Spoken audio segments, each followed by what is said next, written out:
आगे कहते हैं, कोटि ब्रह्म ऐश्वर्यता वैभवता की वारी। कोटि ब्रह्म ऐश्वर्यता वैभवता की वारी। व्यास दास की कुमरी को अब को सके निहारी। व्यास दास की कुंवरी को अब को सके निहार। यहाँ पर व्यास जी ने वृंदावन धाम की प्रभुता महिमा उसके उस परम ऐश्वर्य को प्रकट किया है कि यहाँ वो जो श्री राधा लाडली विहरण करती हैं, पर व्यास जी कह रहे कोई निहार नहीं सकता, किसी की दृष्टि उस ओर नहीं जाती। महाप्रभु तो कह रहे राधिका कृपा बिनु सबके मनन अगम्य। मनन भी कठिन है, मन भी नहीं उस ओर जावेगा। वृंदावन धाम की प्रभुता, और कह रहे कि क्या है, कोटि ब्रह्म ऐश्वर्य के वैभव की जहां बार, जैसे बाढ़ लगी रहती है ना किसी वस्तु के चारों ओर कि कोई भी उस तक ना पहुंच जाए, ऐसे कोटि कोटि ब्रह्म के ऐश्वर्य की वृंदावन धाम के चारों ओर बाढ़ है। या फिर ऐसा समझ लीजिए अनेक अनेक अनेक अनेक परमोज्वल पर्दे लगे हैं इस वृंदावन धाम के, इस निवृत्त निकुंज के चारों ओर। बहुत से जन, और बहुत से जन क्या, जिन पर आचार्य की कृपा होती है, केवल वही उनको पार करके यहाँ तक पहुँचते हैं, अन्यथा जीव उसी चमक दमक में उलझता है। ध्रुवदास जी कह रहे हैं, वैभवता में सब रुझाने। किस वैभव में सब उलझे हैं? इसी वैभव में जो वृंदावन धाम के चारों ओर है। नित्य बिहारी नहीं पहचान। मैं जब आरंभ में आता था तो राधा वल्लभ लाल जी में एक बाबा दर्शन करते थे, वो बड़ी सुंदर सुंदर बातें गा गा कर सुनाते थे। तो कभी कभी कहते थे कि अरे तेरा पर्दा हिलता है, मेरा दिल धड़कता है। वो कहते थे कि दिल हुआ दीवाना तेरा पर्दा देखकर, ये दिल हुआ दीवाना तेरा पर्दा देखकर, जो सामने तुझे देख लूं तो आलम क्या होगा। ये दिल हुआ दीवाना तेरा पर्दा देखकर। इस वृंदावन धाम के इस निवृत्त निकुंज की परिसीमा के चारों ओर कुछ ऐसे आवरण हैं, कोई भी लुभा जाए उसमें। अरे ब्रह्मा शंकर उसमें लुभाने हैं। वैभवता में सब रुझाने, नित्य बिहारी नहीं पहचाने। कौन पहचानेगा? श्री राधिका कृपा बिन सबके मनन अगम। सबके, और सब में सब आते हैं भाई, सब में हमसे लेकर ब्रह्मा जी तक सब आते हैं, सबके मनन अगम्य। तो व्यास जी कह रहे हैं भाई, जिस पर आचार्य की कृपा होगी, जिसका ये धन है, जिसने ये वस्तु प्रकट की है, नागरीदास जी कह रहे हैं ना, जिनके श्री हरिवंश सहायक 23 सजन भजन अधिकारी, वृंदावन घन बसिवे लायक। फिर कहते हैं, व्यास बसेरो कुंज में वंशीवट की छाह। व्यास बसेरो कुंज में बंशीवट की छाह। हरि भगतन को आसरो राधावर की बाह। हरि भगतन को आसरो राधावर की बाह। व्यास बसेरो कुंज में वंशीवट की छाह, और हरि भगतन को आसरो राधावर की बाह। व्यास जी कह रहे भाई, अब हमको ना अपनी बुद्धि का बल है, न विद्या का, न धन का, और न पद का। ये जो वृंदावन की कुंज में हमें ठौर मिली है, किसके आसरे? हरि भगतन को आसरो। कह रहे वृंदावन वास जो हम कर रहे हैं, किस आधार पर कर रहे हैं? अच्छा, आप और मैं आज जब वृंदावन वास की बात चिंतन करते हैं, ठीक है, आज परिस्थिति भी ऐसी है, अर्थ प्रधान युग है, और प्रत्येक बात का विचार किया जाता है, पर रसिकों ने वृंदावन का वास किस आश्रय पर किया है? जो आरंभ में मैं आपसे निवेदन कर रहा था, वृंदावन वास का सुख है रसिकों के संग से। साधु संग और साधु सेवा, ये दो है तो वृंदावन वास का सुख है। नहीं तो वास तो है, पर वास का सुख नहीं है। वास तो भाई आज बड़ा सुगम हो गया प्रतीत होता है। फ्लैट खरीद लो, क्या कर रहे हैं? वृंदावन वास कर रहे हैं, वृंदावन वास कर रहे हैं। पर वृंदावन वास का स्वरूप, वृंदावन वास का रहस्य और वृंदावन वास का सुख क्या है? वो तो साधु संग और साधु सेवा, साधु का संग और साधु की सेवा, ये दो है तो ही वृंदावन वास का फल है, अर्थात तभी आपकी भावनात्मक उन्नति होगी। उस दिन हम चर्चा कर रहे थे ना कि संपत्ति मिल जाने के बाद क्या किया जाए, संपत्ति को बढ़ाने का प्रयास किया जाए। मिल गया वृंदावन, आ गए वृंदावन, रह गए वृंदावन, बस गए वृंदावन, पर पा गए वृंदावन की नहीं, ये बात विचारणीय है। वृंदावन मिला कि नहीं मिला, हम वृंदावन से मिले कि नहीं मिले, विचार करिए। जो वृंदावन की रहनी रसिकों ने बताई है, क्या आप और मैं उस रहनी से रह पाते हैं? ध्रुवदास जी वृंदावन की रहनी बताते हैं, तृणते नीचो आपको जाने सोई जान। बड़ा बड़ा दुर्लभ होता है ऐसा दर्शन, तो मुझे तो अभी तक हुआ नहीं।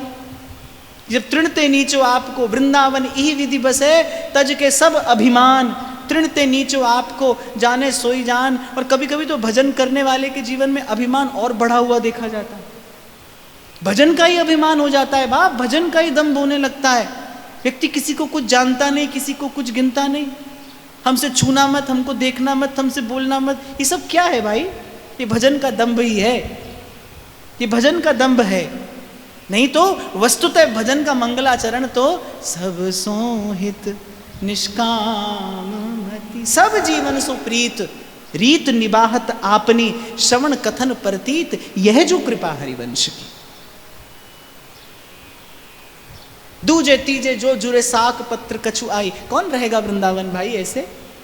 तो वृंदावन वास का जो उसकी जो विधि है वो उसका अनुगमन हो तो वृंदावन वास का सुख है। और मैं कहता हूं आज हम कुछ और पालन कर सके न कर सके तो कम से कम ये दो ध्येय, ये दो लक्ष्य तो जरूर रखिए कि वृंदावन में साधु संग और साधु सेवा मिले, सत्संग मिले, यहाँ सत्संग मिले। मैं उस दिन महाराज जी से यही चर्चा कर रहा था कि इन रसिकों की वाणी की चर्चा जो कभी यत्र तत्र वृंदावन में हुआ करती थी, आज इस चर्चा का नितांत अभाव हो गया है। इसीलिए मैंने व्यास जी की वाणी उठाई, क्योंकि आपके मेरे लिए जो भजन भावना है उसके पोषण की विधि यहीं छिपी है। आपकी मेरी आध्यात्मिक भावनात्मक उन्नति कैसे हो, उसका मार्ग आपको मुझे यहीं से मिलेगा। इसलिए मैंने तो अपने मन में इच्छा तो नहीं कहना चाहिए, अपने मन में इच्छा करना ये भक्ति के अनुकूल नहीं है। प्रभु की इच्छा में अपनी इच्छा मिला देनी चाहिए, तो इच्छा तो नहीं करनी चाहिए, लेकिन आशा तो जरूर की जा सकती है। जैसे महाप्रभु सिखाते हैं ना, आशा से दास्यम वृषभानुजाया, तो इच्छा तो नहीं है मन में, लेकिन आशा जरूर अब हमने लगा ली है वृंदावन धाम के आश्रय से कि भाई अब ये सत्संग की धारा यही वृंदावन धाम से ही प्रवाहित होती रहे। और मैं फिर कह रहा हूं भाई ये मेरी इच्छा नहीं है, लेकिन मन में ऐसी आशा है, मन का भाव ऐसा है, श्री जी के चरणों में रख दिया है। अब वो कब माने और कितना माने ये उनकी इच्छा है। पर अब मन यही चाहता है, अब मन यही चाहता है कि यही वृंदावन धाम से ये सत्संग की ये रस की धारा प्रवाहित होती रहे। 8, 10, 12 बरस हम आपके पास आते रहे, 8, 10, 12 बरस आप हमारे पास में आते रहे ना, थोड़ा हम आए थोड़ा आप, इतने में आप और मैं दोनों वहां पर पहुंच जाएंगे। तो व्यास बसेरो कुंज में और वंशी वट की छाह, सबने गाया है भाई, इसी की इच्छा सबने की है। श्री यमुना जी का तट हो, वो सुंदर वंशी वट हो, मेरा सांवरा निकट हो। यही वो स्थान है भाई, यहाँ आत्मा को परम विश्राम मिला है। व्यास जी कह रहे बस बसेरो कुंज में और उस वंशी वट की छाह। लेकिन कैसे रहना है यहाँ? हरि भगतन को आसरो राधावर की बात। श्याम सुंदर की उस अभयदायिनी भुजा के नीचे अब सब ओर से बेपरवाह हम यहाँ रहते हैं, पर हरि भक्तों के आश्रय, उनकी कृपा है। ये जो भजन का आनंद है, ये जो भजन का सुख है, ये हरि भक्तों की कृपा है, उन्हीं का आश्रय है भाई, उनका आश्रय नहीं छूटे। सेवक जी श्री ध्रुवदास जी सिद्धांत विचार में कहते हैं, यहाँ पर रहे कछु करे न करे, पर रसिकन को संग करे निस दिन। और फिर आगे बल देकर कहते हैं, यहाँ में प्रमाद ना करे, अर्थात इसमें आलस्य मत करिए। कुछ कहने सुनने को मिले तो बहुत सुंदर है, नहीं तो वाणी उठाइए, स्वाध्याय करिए, किसी एक भाव का चिंतन करिए, किसी एक भाव माधुरी में गोता लगाने का प्रयास करिए। गोता लगाने का प्रयास क्या है? 2 पंक्तियां उठाइए। सुंदर पुलिन सुभग सुखदाय, नव नव घन अनुराग परस्पर, खेलत कुंवर नागरी नायक। श्रृंगार का समय हो तो बस 2 पंक्तियां। बनी वृषभानु नंदिनी। आचार्य की वाणी मंत्र है भाई, ये वस्तुतः मंत्र है। बूंद पड़ती हो बाहर, घटा गरजती हो, बूंद पड़ती हो तो गाइए। 2 जन भीजत अटके बात, सघन कुंज के द्वारे ठाड़े, सघन कुंज के द्वारे ठाड़े, अंबर लपटे गातन, 2 जन भीजत अटके। बस निस दिन गान। वृंदावन की शोभा देखिए, निरखिए और इस वृंदावन की इन सघन कुंजों में अपने प्रियालाल को ढूंढिए। कहाँ आपको कहाँ दिखाई पड़ते हैं? आपको किस कुंज में दर्शन होता है? आपको किस ऋतु में स्वीकार किया जाता है? इसलिए कल मैंने एक और बात आपको निवेदन की थी, ये संशय मन में न रखिएगा कि हमारा भजन भाव सिद्ध सफल होगा कि नहीं होगा। ये संशय मन में न रखिएगा, प्रतीक्षा करिएगा कि कब होगा या नहीं होगा, ये प्रश्न ना हो। यहां तक आ गए हो, नहीं होना होता तो यहां तक नहीं आते। जीव संसार में कहां कहां धक्का खा रहा है भाई, कहां कहां पच मर रहा है, कहां कहां चक्की में पिस रहा है। देखो तो आप आ गए हो यहां तक, नहीं होना होता। और मैं तो कहता ही हूं कि ठाकुर जी की आपसे मिलने की इच्छा नहीं होती तो क्यों सत्संग के माध्यम से आपके हृदय का द्वार खटखटाते। इच्छा तो उनकी हो गई है, इच्छा तो हमारी नहीं है। हमारी इच्छा कब होगी? भीजत कब देखूं दोने। आपकी इच्छा कब हो? ये छवि, ये रूप, ये रस माधुरी का दर्शन करने की। श्यामाजू की सुरंग चूनरी, श्यामाजू की सुरंग चूनरी, मोहन को उपरैना, भीजत कब देखूं दो नैना। बस हरि भगतन को आसरो, इन रसिकों के बस आसपास रहना। फिर कहते हैं खरो खरो सब लेत हैं, परख पार खूसार। खरो खरो सब लेत हैं, परख पार खूसार। खोटे व्यास अनन्य को, ग्राहक नंद कुमार। खोटे व्यास अनन्य को, ग्राहक नंद कुमार। बड़ी प्यारी बात व्यास जी ने कही है। बोले अरे संसार तो बड़ा चतुर है, और बोले अन्य देव देवी बोले उससे भी चतुर हैं, सब ठोक पीट कर लेते हैं वस्तु। आप और मैं भी 2 पैसे का घट भी लेने जाओ तो ठोक पीटते हैं ना कि भाई काम का है कि नहीं, पैसा व्यर्थ नहीं चला जाए। तो व्यास जी कहते हैं कि भाई खरो खरो सब लेते हैं, अच्छी वस्तु तो सब लेते हैं। भोली सखी ने भी ऐसी एक बात कही है, भली भली सब लेते हैं, वस्तु परख के ठीक, पर खोटे दास अनाथ के तो तुम ही गाहक नीक। सो व्यास जी कह रहे खरो खरो सब लेते हैं, अच्छी अच्छी तो सबने ले ली, हम रह गए। व्यास जी ने कहा भली भली सबने चुन ली, भली भली वस्तु सबने अपने अपने हिस्से कर ली और हम रह गए। अब हम कहाँ जाएं? जाऊं कहाँ, जाऊं कहाँ, जाऊं कहाँ तज चरण तिहार। हम कहाँ जाएं?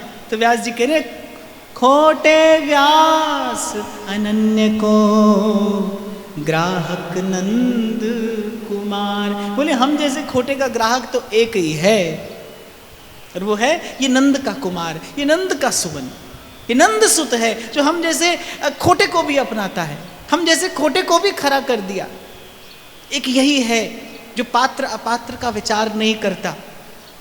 कबीर साहब कहते हैं रे मन कर साहिब से प्रीत, रे मन कर साहिब से प्रीत। और फिर कहते हैं जितने शरण आए सब उबरे, जितने शरण आए सब उबरे, ऐसी इनकी रीत रे मन कर साहिब से प्रीत।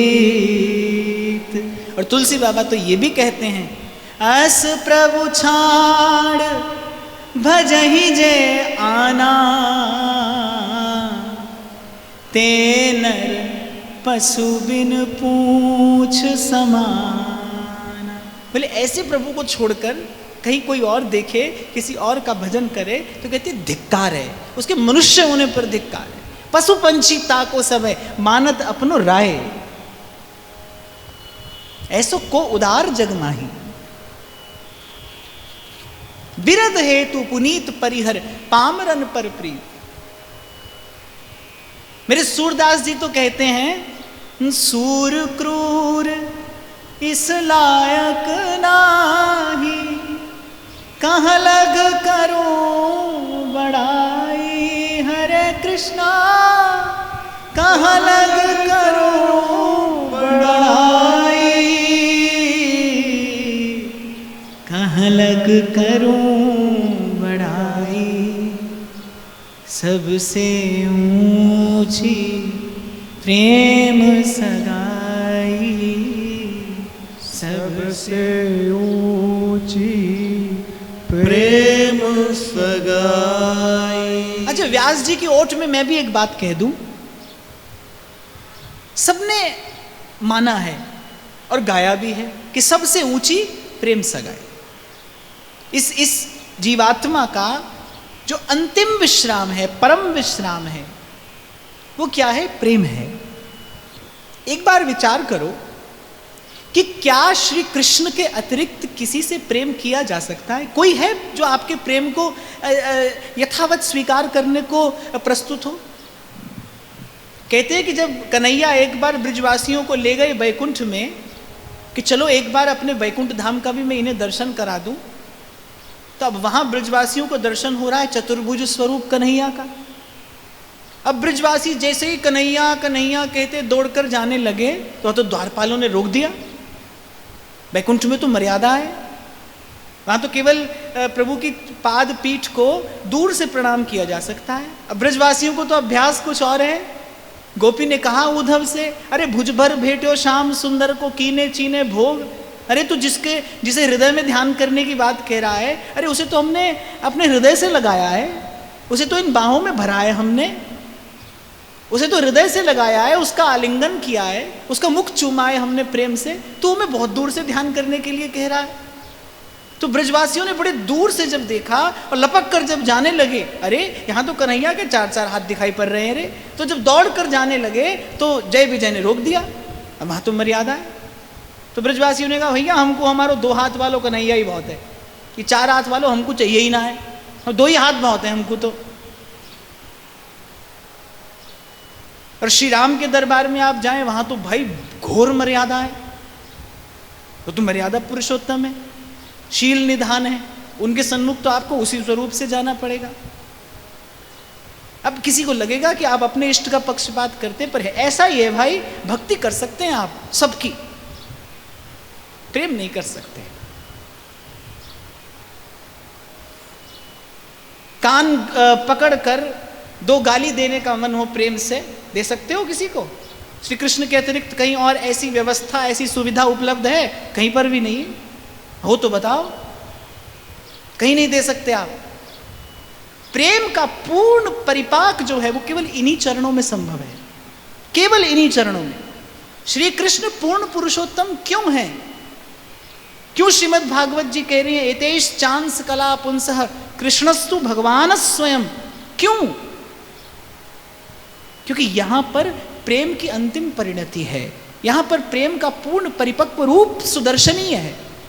श्री राम अवतार में जब दंडकारण्य के ऋषि मुनियों का मन मोहित हो गया प्रभु के रूप पर, और ऋषि मुनियों के मन में इच्छा हुई कि इन्हें पति रूप में प्राप्त करें, तो मर्यादा पुरुषोत्तम ने कहा नहीं नहीं, अभी हमारे पास मत आइए, अभी हमारे निकट मत आइए, अभी हम आपको स्वीकार नहीं कर सकते, अभी हमारे हाथ बंधे हैं।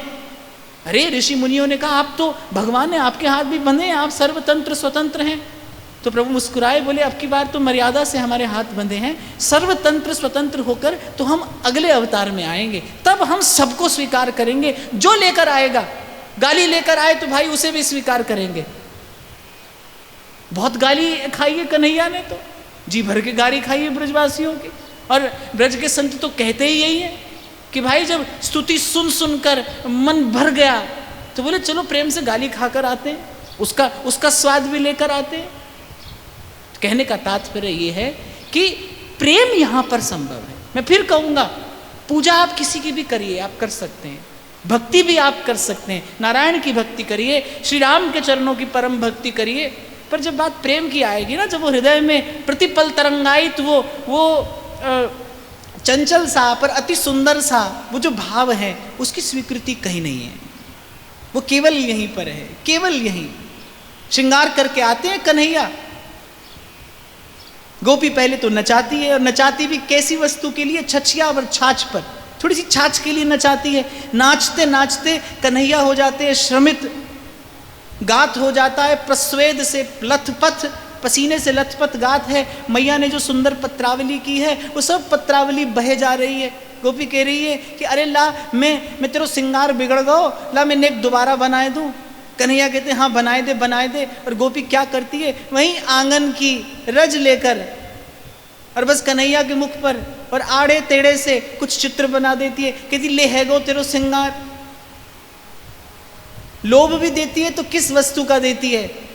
मोर पखा अलकों पे सजा दूं, मोर पखा अलकों पे सजा दूं, हरे बांस की पोरी मंगवा दूं, हरे बांस की पोरी मंगवा दूं, ठुमका लगा दे तुहे पायल पहनाऊंगी। ऐसी ऐसी वस्तु का लोभ देती है गोपी, और कन्हैया भी लुभा जाता है।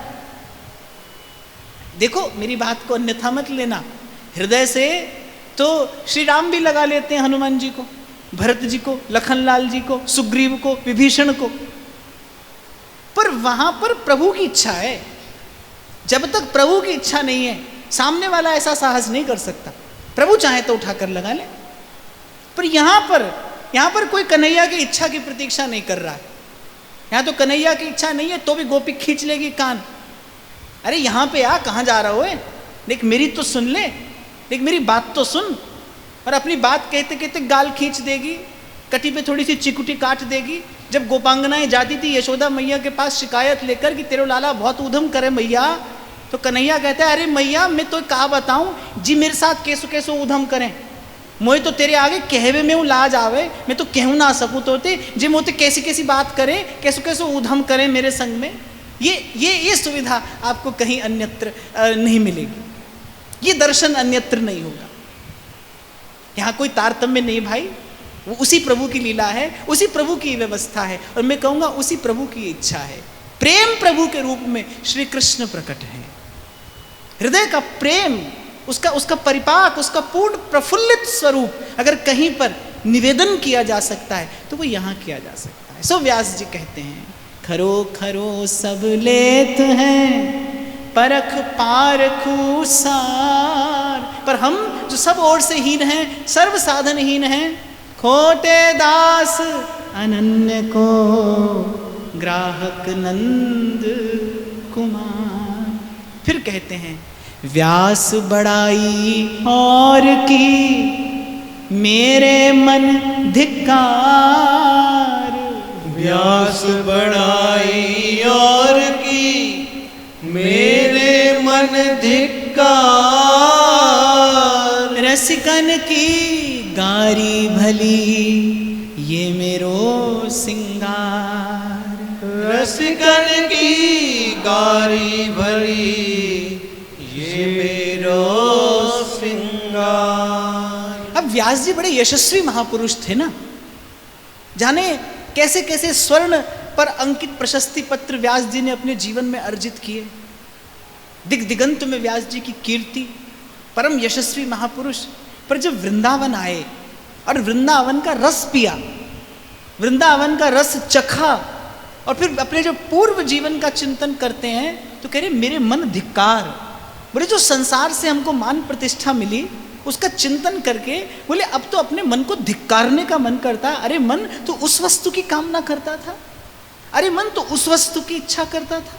ये दो पंक्तियां कहने का तात्पर्य क्या है, ये व्यास जी की किस भाव दशा और मनोदशा को प्रकट कर रही हैं कि व्यास जी को विशुद्ध प्रेम रस मिल गया है। अच्छा, प्रेम में सबसे बड़ा कष्ट कैसे दिया जा सकता है? अपने प्रेमी को आपको सताना हो तो कैसे सताएंगे? उसके साथ औपचारिकता करने लगी। हरिलाल व्यास जी रसकुल्ला में लिखते हैं कि किसी दिन श्री प्रिया जी लाल जी से आप कहकर बुलाए ना, तो लाल जी को लगता है हमसे रुष्ट है। तुम कहकर बुलाएं तो भी मन थोड़ा अधीर रहता है, और तू कहकर बुलाते हैं तो कहते हैं आहा श्री जी की आज बड़ी कृपा है हम पर। प्रेम का स्वभाव ऐसा है, सकल लोग चूड़ामणि पे दीन अपन को माने। प्रेम कहीं और देखना जानता ही नहीं, उसकी दृष्टि सदा चरणों पर है। ये हित की उपासना राधा चरण प्रधान क्यों है? क्योंकि प्रेम की दृष्टि सदा चरणों पर रहती है। प्रेम कहीं नहीं देखता, उसकी दृष्टि सदा चरणों की ओर प्रवाहमान है। तो प्रेम में औपचारिकता ये बिल्कुल विष के समान प्रतीत होती है। बड़ी आत्मीयता हो और आप थोड़ा दूर दूर रहने लगे, बस उसके लिए यही दंड पर्याप्त है। जिसके साथ आप एक प्रकार से एकात्म हो गए हो, बड़ा अपनापन किसी के साथ हो गया हो, आप उसे आप कहकर बुलाएं, उसके साथ औपचारिकता का व्यवहार करने लगे, उसके लिए यही दंड पर्याप्त है, और कुछ देने की आवश्यकता नहीं। सो व्यास जी कह रहे हैं भाई अब बड़ाई लोग की मेरे मन धिक्कार। अब तो संसार की बढ़ाई मिले तो हमको लगता है कि प्रभु हमसे रुष्ट हो गए क्या? रसिकन की गारी भली सो मेरो सिंह, ये प्रेमी हृदय के उद्गार हैं। ये दो पंक्तियां बताती हैं कि व्यास जी को विशुद्ध प्रेम प्राप्त हो गया है। मैंने कहा ना, निकुंज में श्री जी लाल जी को आप कहकर बुलाएं तो व्याकुल हो जाते हैं वो कि अरे आज हमसे रुष्ट हैं क्या, कोई अपराध हो गया है हमसे, मुझे आप कहकर बुलाती हैं। तुम कहकर बुलाएं तो भी मन अधीर रहता है। और किम रे धूर्त शिरोमणि, क्यों रे धूर्त? और इस प्रकार की अगर कोई बात करे तो लाल जी कहते हैं आज श्री जी हम पर प्रसन्न है, आज हम पर बड़ी कृपा है। आप से तुम और तुम से तू, तो प्रेम को कुछ ऐसा ही सुहाता है भाई। प्रेम ऐसा ही है। तो व्यास जी कहते हैं भाई अब कोई हमारा सम्मान करे, जैसे सेवक जी महाराज कह रहे ना, मान मान अपमान सम, मान मान अपमान सम। इसीलिए तो मैं कई बार आश्चर्य करता हूं कि भगवान का भक्त कहलाने वाला कभी ऊंचे आसन पर बैठकर अपनी पूजा करा कैसे सकता है? नहीं करा सकता भाई। ये मैं बड़े विश्वास से कह रहा हूं, जिसको भगवत भक्ति का रस प्राप्त हुआ है, जिसने चखा है वो रस, वो कभी जीवन में ऐसा नहीं कर सकता। एक बार एक राजा एक संत को ले गए अपने महल में बड़ी मनुहार करके, और सुंदर से सुंदर उनके लिए व्यवस्था करा दी। एक रात्रि महाराज मेरे महल में रहिए, मुझ पर कृपा करिए। चले गए, कहते पूरी रात रो रो कर प्रभु से बस यही विनती करते रहे, प्रभु आप मुझ पर रुष्ट हैं ये तो मैं जानता हूं, आप मुझ पर रुष्ट हो गए हैं ये तो मैं जानता हूं, पर प्रभु बहुत अधिक देर रूठे मत रहिएगा। जाने मेरे किस प्रारब्ध या किस वासना के परिणाम स्वरूप मुझे आज ये सब देखने को मिल रहा है। प्रभु ये मुझे नहीं चाहिए, इसकी मुझे कदापि इच्छा नहीं। केवल आपके चरणों की भक्ति, केवल आपके चरणों की प्रीति। वृंदावन के रसिक कौन से कृष्ण का भजन करते हैं? वो जो अखिल कोटि ब्रह्मांड नायक है उसका नहीं, वो जो सारी सृष्टि का भरण पोषण करता है उसका भी नहीं, वो जिसका मयूर मुकुट प्रियाजू के चरणों में लौटता है उसका भजन करते हैं। प्रेमी है जो प्रेम करना जानता है, जो प्रीत की रीत जानता है। प्रीत की रीत को पैंडो इन्यारो, कहे जाने वृषभान नंदिनी, कहे जाने ये कान्हर कारो।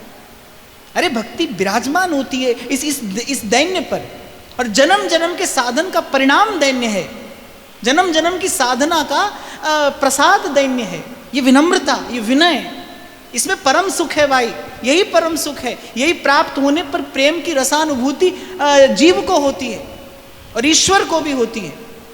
तो जो भक्त है भाई, वो तो किसी भी स्थिति में प्राण जाए लेकिन वो अपनी पूजा स्वीकार नहीं करेगा, वो नहीं करेगा, क्योंकि वो जानता है मौसम कौन कुटिल खल का।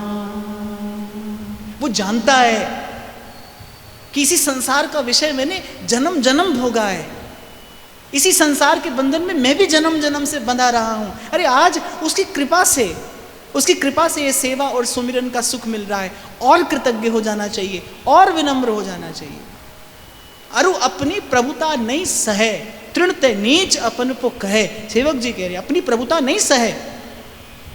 जिसको वस्तुतः भजन का आनंद मिला है, कुछ लक्षण भी तो प्रकट होगा उसके जीवन में, या केवल वो हमारी तरह प्रवचन करता रहेगा? कुछ दिखाई भी तो पड़े उसके जीवन में, उसकी करनी रहनी भी तो कुछ बताए कि इसे भीतर से कुछ मिला है, तभी इसके बाहर का अभाव समाप्त हुआ है, तभी इसे ये तृप्ति संतुष्टि लाभ हुई है, कुछ मिला है इसको भीतर से। क्या मिला है? एक ही वस्तु है जो जीव को तृप्त कर सकती है। यल्लब्धवापमान तृप्तो भवति। तो इन दो पंक्तियों में व्यास जी की प्रेमानुभूति, व्यास जी की विशुद्ध भक्ति, व्यास जी का प्रेमी हृदय और उस हृदय के उद्गार प्रकट हुए।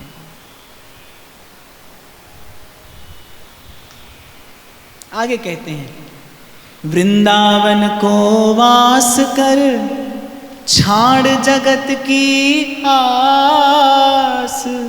वृंदावन को वास कर छाड़ जगत की आस। व्यास सुरसिकन हिल मिले है नव जन्म प्रकाश। व्यास सुरसिकन हिल मिले है नव जन्म प्रकाश। और अब तो स्पष्ट शब्दों में कह रहे, कैसे कर वृंदावन को वास छाड़ जगत की आस। राख मन भरोसो तोहे पोषी है श्री राधे। राख मन भरोसो तोहे पोषी है श्री राधे। जब कभी मन अधीर हो, जब कभी मन व्याकुल हो, तो अपने मन से यही चार पंक्तियां कहिए, वृंदावन वृंदावन वृंदावन कहिए, वृंदावन वृंदावन वृंदावन कहिरे। वृंदावन की मन बेग शरण गहिरे। वृंदावन की मन बेग शरण गहिरे। वृंदावन की मन बेगी शरण गहिरे। वृंदावन की मन बेग शरण गहिरे। दर दर किन भटके भेष क्यों लजावे। दर दर किन भटके भेष क्यों लजावे। कुंजन के बीच बैठ जुगल क्यों न ध्यावे। कुंजन के बीच बैठ जुगल क्यों न ध्यावे। बड़ा अधीर हो जाए मन, कभी बड़ा व्याकुल हो जाए, तो मंत्र है ये, राख मन भरोसो तोहे पोषी है श्री राधे। राख मन भरोसो तोहे पोषी है श्री राधे। किशोरी हित चरण शरण मिटी है भव बाधे। किशोरी हित चरण शरण मिटी है भव बाधे। एक पंक्ति क्या गाइए? राख मन भरोसो दुलारिये मन को। राख मन भरोसो तोहे पोषी है श्री राधे। राख मन भरोसो तोहे पोषी है श्री राधे। किशोरी हित चरण शरण मिटी है भव बाधे। किशोरी हित चरण शरण मिटी है भव बाधे। किशोरी हित चरण शरण मिटी है भव बाधे। किशोरी हित चरण शरण मिटी है भव बाधे। और अपना मन ना सुने तो फिर श्री जी से कहना, ऐसे किशोरी जू नाही बने। ऐसे किशोरी जू नाही बने। कैसे सुधि को विसार रही हो। कैसे सुधि को विसार रही हो। हे अविनाशिनी दीनन स्वामिनी कामम बार विचार रही हो। हे अविनाशिनी दीनन स्वामिनी कामम बार विचार रही हो। तेरे बिलोकत ऐसी दशा मोह क्यों भव सिंधु में डार रही हो। तेरे बिलोकत ऐसी दशा मोह क्यों भव सिंधु में डार रही हो। मौसम दीन अनेकन तारे वाश्रम ते अब हार रही हो। मौसम दीन अनेकन तारे वाश्रम सो अब हार रही हो। बस ऐसे ही कभी अपने मन से राख मन भरोसो तोहे पोषी है श्री राधे।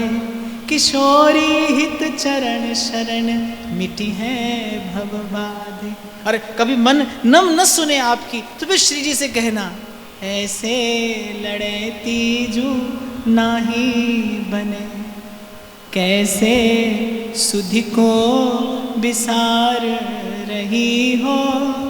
तेरे बिलोकत ऐसी दशा मुझे क्यों भव सिंधु में डार रही हो। क्यों भव सिंधु में डार रही। कीरति नंदिनी की जय कृपा। कीरति नंदिनी की जय कृपा। कर जोर कहूँ निज पास बसाओ।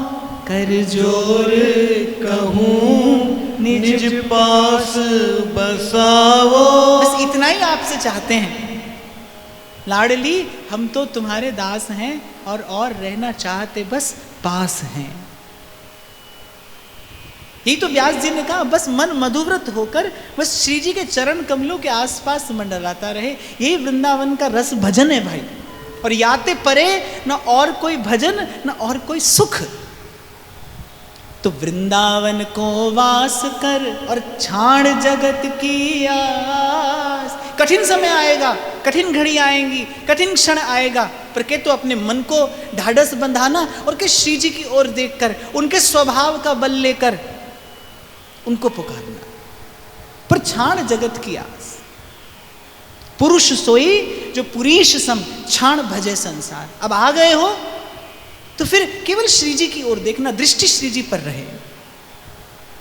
और फिर कहते हैं, व्यास सुरसिकन हिल मिले है नव जन्म प्रकाश। अरे व्यास कहते हैं तेरा नया जन्म होगा रे यहाँ। इन रसिकों से हिल मिल कर रहे, तेरे पूर्व के सब पाप ताप संताप नष्ट हो जाएंगे। तुझे इन रसिकों की कृपा से, वृंदावन धाम की कृपा से एक नवीन भाव देह प्राप्त होगा, तेरा मन नया होगा, तेरा चित्त नया होगा, तेरी दृष्टि नई होगी, तेरे भाव नए होंगे। इसी को नवीन जन्म कहते हैं ना। मन नया है। अब मन पहले ये मन काग था, करता जीवन घात, अब तो मन हंसा भया, मोती चुग चुग खात। अब मन नया है, अब चित्त नया है, अब मन चित्त में उमड़ने वाली भावनाएं नहीं है। यही नवीन जन्म है।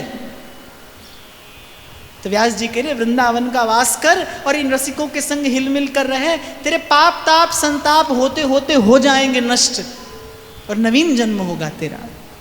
फिर कहते हैं व्यास सुरसिकन की रहनी बहुत कठिन है वीर। व्यास सुरसिकन की रहनी बहुत कठिन है वीर। मन आनंद घटे न छिन सहे जगत की पीर। मन आनंद घटे न छिन जगत की पीर। इस भाव की चर्चा थोड़ी विस्तृत है तो कल करेंगे। आज का ये भाव यहीं श्री जी के श्री चरणों में निवेदन करते हुए, महाराज श्री के चरणों में प्रणाम करते हुए आप सबके हृदयस्थ हित प्रभु को, भाव प्रभु को नमन।